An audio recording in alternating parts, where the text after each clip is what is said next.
we think, after some wrangling on email to figure out the exact date. Yeah, it'd be easier. Yeah, it'd be easier pinpointing, Birth of Spartacus or something. But Malibu Comics was born in 1986 in Southern California. For a decade, they brought us every kind of comic that you can imagine, from creator-owned originals to Hollywood licenses, experimental black and white books, comics history reprints. They did it all. Malibu was founded on principles of independence and creators' rights, and published Men in Black, launched Image Comics.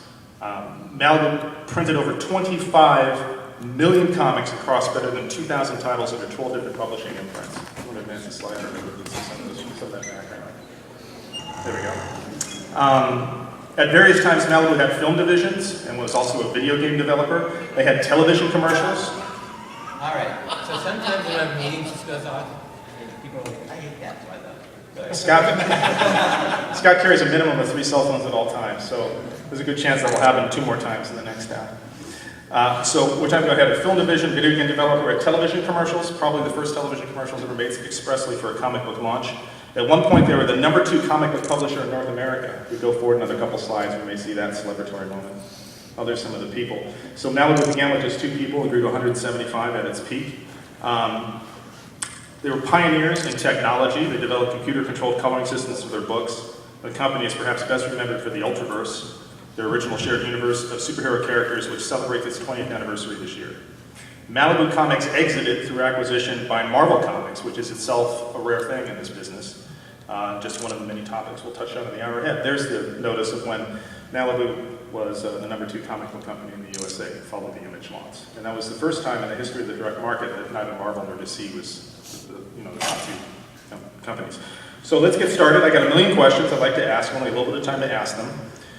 So I'll ask my panel members to keep their answers to the point. If I cut you off or hurry you on, it's only because I got an eye on the clock and not because I want to hear what you have to say. Plus, I'm starting to lose control of this if I haven't already, so I like the illusion of being in charge. We're going to cover the history of Malibu chronologically in the form of a top 10 list. Every good comic story begins with a secret origin. Number 10, secret origin. It says, ask the Dwo, and there's a squirrel. So I'm going to put you on the spot here, Dwo. Tell us a squirrel story about the origins of Malibu Comics. I'm hard-pressed to come up with a squirrel story. Then I'm sure Tom will know the squirrel story. I get this all the time from you. And they always forget. I don't even know why you're here. So we started out for 6 months because the company really had no money. We worked out of Dave's back porch in his house, and I used to commute from Los Angeles out to Ventura County, and we lived in his back porch. And the trouble is, it was his back porch, and he lived with a backyard up against the forest. And so periodically inside the box where we kept the original art, a squirrel had made a nest overnight. So I went to retrieve the artwork for that day, and I pulled out the squirrel and the art. And we had for about, I guess, the next half morning, we had brooms, and all we could think of was protect the art, protect the art. They would chew the art because there's no digital file in it at that time. So if they ate the art, we were screwed for the day. So we spent the morning chasing the squirrel out of the office. And once a lizard fell out of the skylight of his head. That's right. Now you're An auspicious beginning. Now, Our next office. Are there any other dates? What without heat or Air in the metal building. now I got to ask, if you're out in the wild country with squirrels and lizards, how you came by the name of Malibu Comics. It sounds like it's pretty far from that legendary beach. Go ahead. Well, I happen to know the deep-seated answer to all the research that was done that went into it.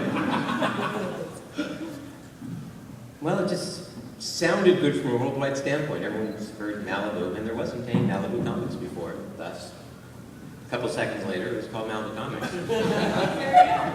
So There it's was the right number of letters, and the letters looked cool, and everybody knew where Malibu was, so that's what Scott and I ended up settling on.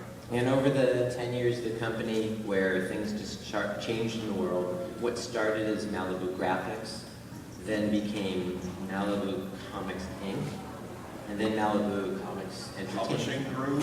Yeah, Malibu Comics Publishing Group, Malibu Comics Inc., Malibu Comics Entertainment, as we start getting TV shows going, and all that. It's just, the world changes. As an example, the fax machine was brand new and so expensive that we had to actually wait until faxing from a local copy place finally was the same price as buying a machine. We argued about it, remember? Yeah. Tom and I were totally It's- Didn't want to invest in the fax machine. Yeah, that's way too new. I like technology. It's really doctor. That's how cutting edge I am. We don't need a fax machine. Well, this ended up being quite a forward-looking company technologically. You know, by the end, you had, we're jumping ahead a little bit, but you did have an email, inter-office email system, which, was that actually pushing the computer around on a cart, or was that, no, it was networked, right? Yeah, we did a local talk network, I was the IT guy, so. There you go. I know. And what we did is we buy Malibu Pluses, and we had one Mac for every Pluses. desk. Yeah. I'm sorry, Mac Pluses. And you did color-controlled computing as well. That's or- right, yeah. We Color. were really on color. And, What they call IM back then, work? Yeah. Yeah. So we'll get to that. And as the guy who had come up with the money, Scott was always supportive That's of right. all of that kind of stuff. It was really, really refreshing and cool. Well, once you show Always Scott, supportive of all that once you stuff. show Scott that he can do more than two things at one time, it'll save time, and he's in.